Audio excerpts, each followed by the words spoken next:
The humanitarian crisis boils over in Afghanistan. A year after the Taliban seized control, children there are facing a grim reality. More than 25 million people in Afghanistan are living in poverty, and malnourished children, many of them, are not expected to survive the upcoming winter. And this comes as several international groups try to provide much needed aid to the war-torn country. So for more on this, I want to bring in Lucien Christen. He is the spokesperson for the International Committee of the Red Cross in Afghanistan, and he's joining me now from Kabul. Thank you so much for joining me. First off, let's just start with, where things stand. Give us an idea of what you are seeing there on the ground. Thank you very much for having me. As your images just showed you viewers, I think that the situation in Afghanistan now is really disastrous for the average families. People don't have access to their fundings. Inflation makes the little money they have almost worthless. Economic sanctions have deepened this already dire situation. As your colleague previously mentioned from Kiev, the impact of the conflict in Ukraine is also impacting prices in Afghanistan. So basically, the people here now have very limited means to put food on the table, and it's impacting the children, but not only the elders, the women, the men, and all categories of the population in Afghanistan.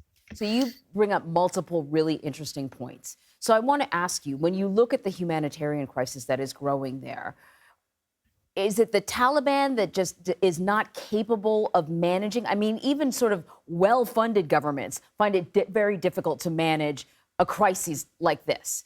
Is it the Taliban that cannot manage the situation, or is it also the fact that the money's not there? The money is frozen, it's being held overseas, and Afghans don't have access to it? I think it's a very good question. The situation in Afghanistan is not black and white. It's a mix of a lot of factors. And I think now what we're seeing is a government that took over in a context that was not already the best in Afghanistan. It was already a very fragile economy. A lot of key infrastructure like hospitals, water provider, electricity provider were being developed. And now it came to almost a full stop. If I take the example of the health sector, for example, last year, since between August and November, public health servants were not paid anymore. Drugs were not available. Patients were getting refused access because of the lack of qualified personnel at drugs. So the ICRC, for example, we stepped in and we are supporting 33 large hospitals across the country with a target population of 26 million people. And we are paying the salaries of the medical professionals, of which a third are women. We are paying the drugs, we're paying the food for the patients, we're paying the fuel for generators and ambulances, but it is not a solution that is sustainable in the long term. This is neither our mandate, neither we will have the capacity to sustain this forever, and this is why we're calling on states and development agencies to invest back in Afghanistan, because that's the only solution on the way forward.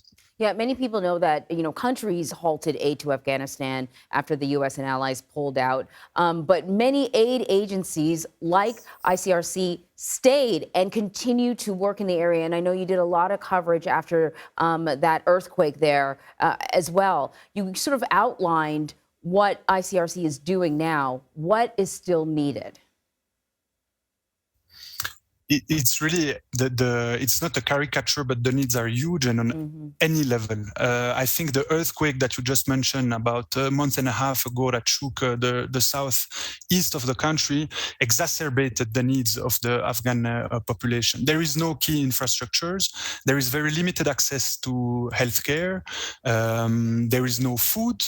If on top of this natural catastrophes happen like earthquake, like floods right now as well across the country, then farming lands are also devastated, so it pushes back the issues. So yes, the ICRC is not the only actor still present in Afghanistan, far from that, but it's because the needs of the population are huge. More than half of the population is in need of humanitarian assistance, and if something is not done, if investment are not resuming in Afghanistan, then it's likely to worsen. And I think in the introduction of this interview, you mentioned the winter that is coming. So of course, this is also something that is extremely worrying in terms of humanitarian point of view. Yeah, of course, if people can't buy food, they can't buy fuel, they can't stay warm, and who knows how bad things could get. Lucien, thank you very much. Thank you.